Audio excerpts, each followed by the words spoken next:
Hello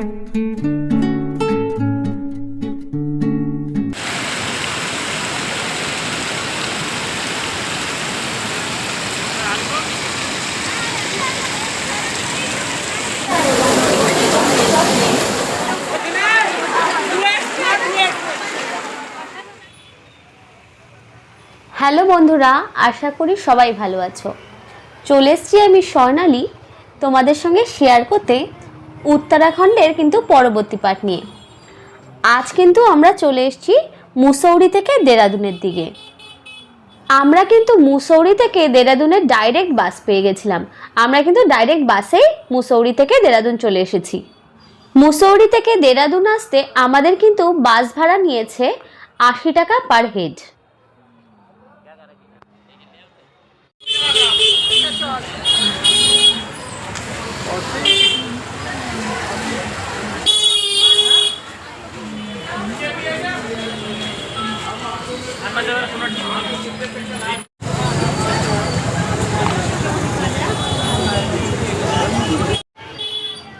আমরা যে এই ধর্মশালাটা ছিলাম এটা কিন্তু পুরো স্টেশনের কাছাকাছি ধর্মশালাটা।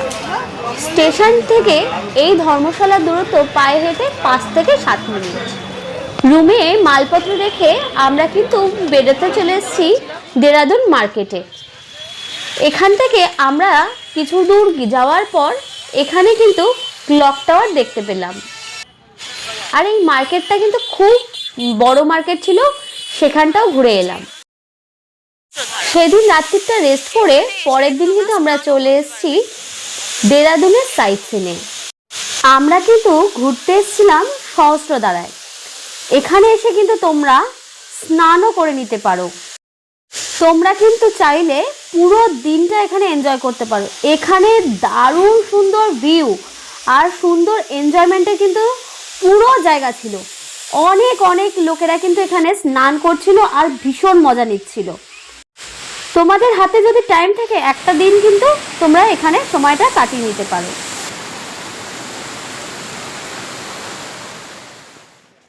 সহস্রধারা ভ্রমণের পর আমরা কিন্তু চলে এসেছি রবার্ট কেভে। এক্ষেত্রে তোমাদের কিন্তু রবার্ট কেভে আসতে গেলে এখানে কিন্তু টিকিট লাগবে। টিকিট পার হেড কিন্তু লাগছে 35 টাকা। আমরা এখন আছি রবার্ট কেভে। জাস্ট ঢুকেই দেখো এরকম একটা ঝর্ণা মতো কিন্তু রয়েছে।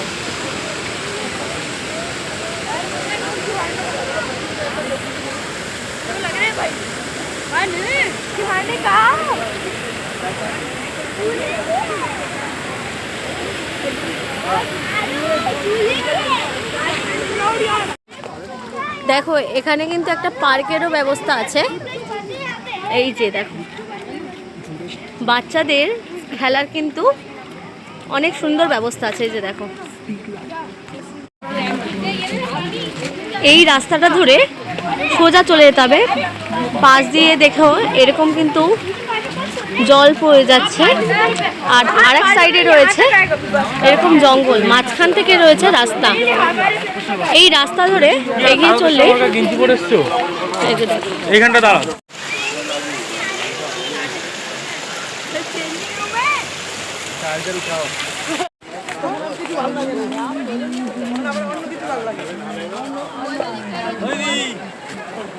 এদিকে এসো।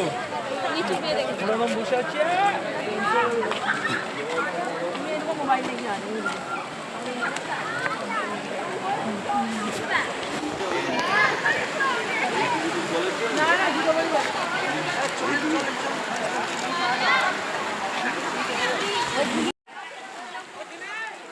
এই রবার্ট কেভে আসতে চেষ্টা করবে কিন্তু তোমরা একটা প্লাস্টিকের জুতো পরে আসার, কিংবা এখান থেকে কিন্তু ভাড়া নিয়ে নিতে হবে।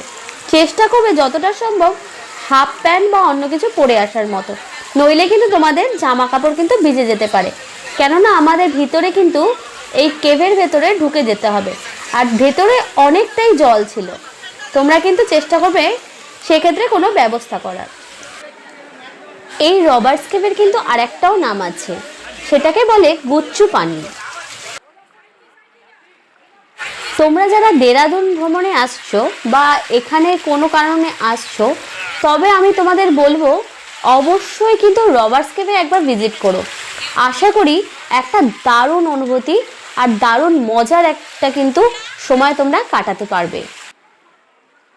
এখানে ভেতরে যেতে যেতে আমাদের কিন্তু খুব আনন্দ হয়েছে, ভীষণ আমরা আনন্দ করেছি আর হই হুল্লোড় করে করে কিন্তু আমরা এগিয়ে গিয়েছি। এখানে প্রত্যেকে কিন্তু এখানে এসে আশা করি প্রত্যেকে খুব এনজয় করেছে। আর হই হুল্লোড় করতে করতে, আওয়াজ করতে করতে এখানের যে মজা নেওয়া, সেটা আশা করি তোমরা কোনোদিন এক্সপিরিয়েন্স নাওনি আগে।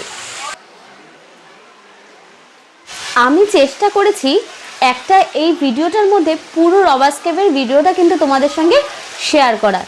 আমার যথাসম্ভব কিন্তু আমি যতক্ষণ পেরেছি ক্যামেরা অন রেখেছি আর তোমাদের সঙ্গে কিন্তু পুরো ভিডিওটা শেয়ার করছি।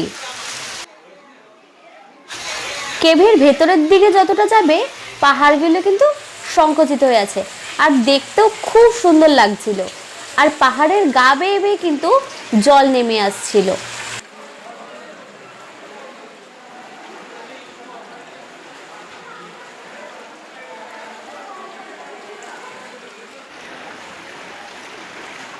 বেশ কিছুক্ষণ এই অন্ধকার কেভের ভেতর থেকে আসার পর আমাদের কিন্তু এই সুন্দর দিনের আলো আর সুন্দর এই গাছের সৌন্দর্য কিন্তু বেশ ভালো লাগছিল।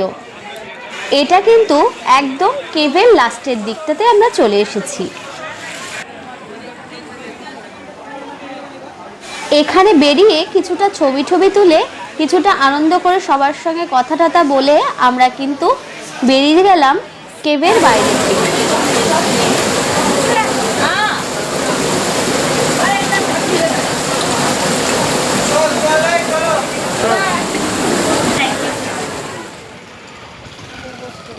রবার্ট কেভ ঘোরার পর আমরা কিন্তু এখনই চলে এসেছি তপকেশ্বর মহাদেব মন্দিরে।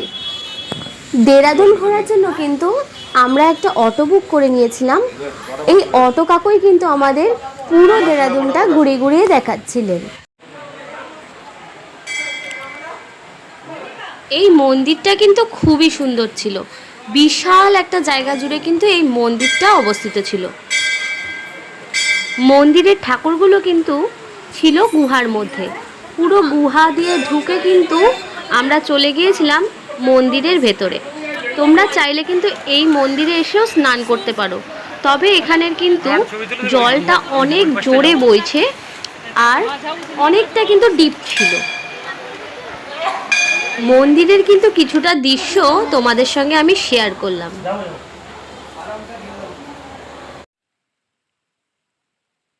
বহুদিন উত্তরাখণ্ড ঘোরার পর এখন কিন্তু বাড়ি ফেরবার পালা। দেরাদুন থেকে তাই চলে যাব কলকাতার উদ্দেশ্যে। রাত্রি 9:45 থেকে আমাদের কিন্তু ট্রেন আছে। দেখা হচ্ছে পরবর্তী ভিডিওতে।